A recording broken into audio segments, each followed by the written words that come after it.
I used to babysit for extra cash, mostly local families, nothing weird, until this one job in a quiet Ontario suburb. I was 17, still figuring things out, saving for college. The family seemed normal. The parents were polite and their little boy, Liam, was 5. Kind of quiet, but sweet. They left around 7 p.m. and said they'd be back by midnight. He's had dinner, and he usually goes to bed by 8. Easy money, or so I thought. By 8:15, Liam was tucked in. I settled on the couch, scrolling through my phone, enjoying the silence. But then, around 9:13 p.m., I heard something. It wasn't coming from the front door, it was coming from inside the house, from underneath me, like a knock, from the basement. Only thing is, the parents never mentioned a basement. I stood up, trying to shake the creepy feeling. Curiosity got the best of me, so I walked toward the kitchen. That's when I saw the door, tucked away in the corner, narrow, old-looking. I hadn't noticed it earlier. I reached for the knob, locked, but as soon as I touched it, I heard the knock again. 3 slow taps, from the other side. That's when Liam appeared behind me, barefoot, clutching a stuffed bear. He looked up at me and said, "Why is the man in the basement calling my name?" I swear my heart stopped. I turned around slowly. "Liam." "What man?" He looked at the basement door. "The one who said he used to live here. He said he's cold." "Nope." I picked him up and rushed upstairs, locked us both in the master bedroom. I texted the parents, "Hey, is someone downstairs?" Liam said something weird. No response. Tried again. Still nothing. About 5 minutes passed, then suddenly, bang! The basement door slammed shut. I called 911. The police arrived 12 minutes later. They had to force the basement door open. I waited outside with Liam, shivering. When they came out, one of the officers looked disturbed. They told me the place was empty, but there was a mattress on the floor, a plate with leftover food, and a small camcorder, still recording, pointed straight up at the ceiling. Someone had been living down there, but what freaked me out the most, they found fresh, muddy footprints leading toward the crawlspace behind the furnace. They never found him. The family moved out 2 weeks later. And me, I never babysat again. Sometimes it's not the child you're watching that you need to worry about. I used to work as a night nanny in Liverpool. It wasn't the most glamorous job, but it paid the bills. I had a routine: get to the house by 8, meet the child, tour the home, put the kid to sleep, then stay up reading or watching something quiet until the parents came back. I'd seen it all: colicky babies, exhausted parents, homes in chaos, and even one house that claimed it was haunted. Of course I laughed that off. Haunted houses don't scare me, or at least they didn't. Not until this one job. The couple lived in a semi-detached home on a quiet street. He was a nurse. She worked at the emergency dispatch center. Nice people. A little pale, a little tired looking, but that's normal for night shift workers. Their daughter, Lucy, was about 2. Chubby cheeks, giggled a lot, already talking in short sentences. Honestly, one of the easiest kids I'd ever watched. They gave me the usual walkthrough, where the baby monitor was, how to warm up milk if she woke up, where the emergency numbers were. Everything was spotless. Too spotless, honestly. Not a toy out of place, not a smudge on the wall. When we walked into the nursery, I noticed the air felt colder. Not freezing, just a little off. It smelled like lavender, but underneath was something else. Something like mothballs and dust. I figured it was just poor insulation. Old British homes are like that. They left around 9 p.m. I made myself some tea, curled up on the couch, and read a book. By 1:57 a.m. I was nodding off. The kind of sleepy where your eyes flutter, but your brain refuses to fully shut off. That's when the baby monitor crackled. I sat up, expecting crying, but instead, I heard singing. Not lullaby music. A voice. A child's voice, software melodic, like someone humming gently in the dark. I glanced at the screen. Lucy was still in her crib, completely still. No movement, no stirring. The singing kept going.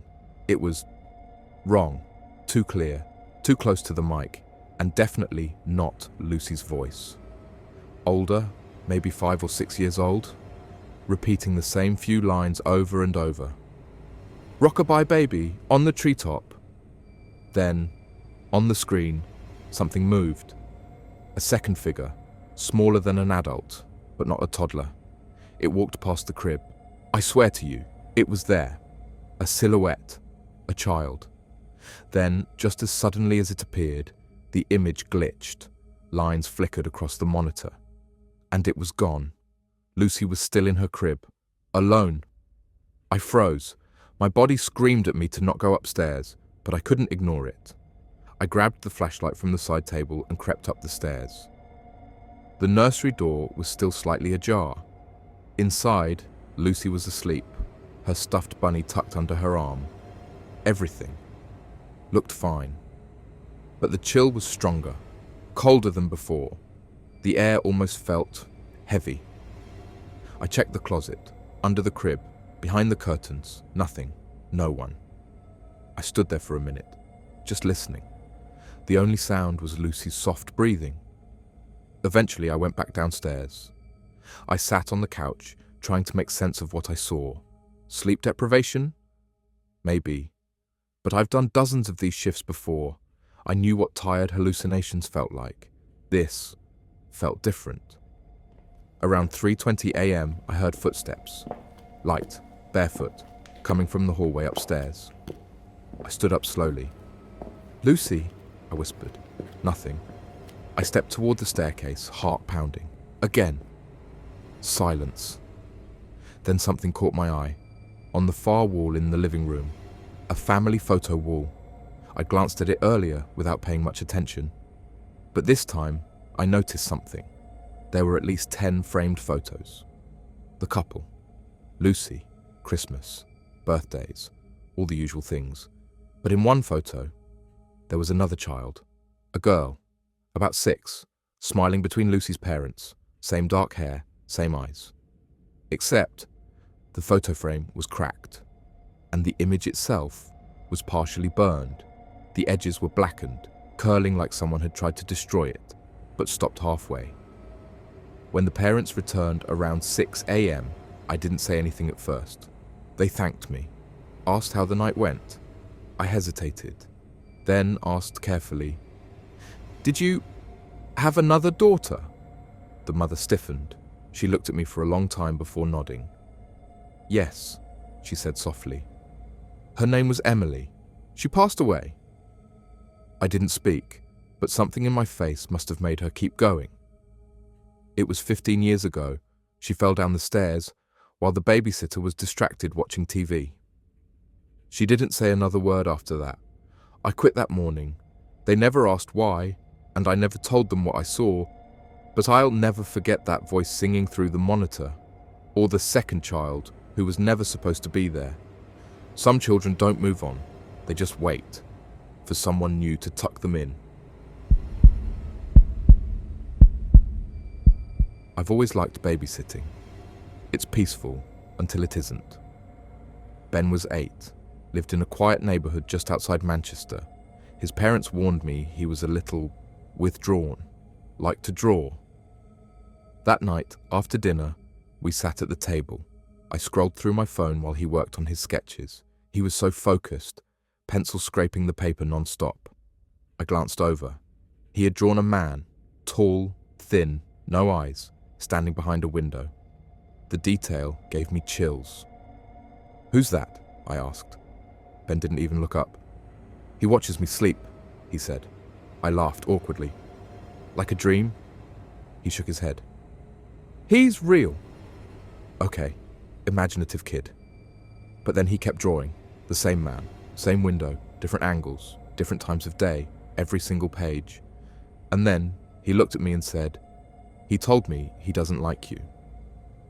I brushed it off, but it stuck with me. Later that night, around 2:30 a.m., I woke up. From the second floor window, I pulled the curtains back. Nothing. But the latch, it was unlocked. I didn't sleep after that. The next morning, Ben handed me another drawing. It was me, lying in bed, and behind me, that same faceless man. I asked him, "Ben, how do you know what my bedroom looks like?" He smiled. He showed me. He said, "He watches you too now." I quit that day, but it didn't end there. 2 months later, Ben's parents called me. They'd moved. They said Ben had started drawing me, over and over, hundreds of times. Even though I never told them my last name or where I lived, every picture, it showed me, sleeping. He draws what he sees. And now, he sees you. If that story gave you chills, imagine what's coming next. Tap the subscribe button and turn on notifications so you're the first to hear the next true horror. Smash the like button if you survived till the end and share this with someone brave enough to handle it. Until next time, stay safe if you can.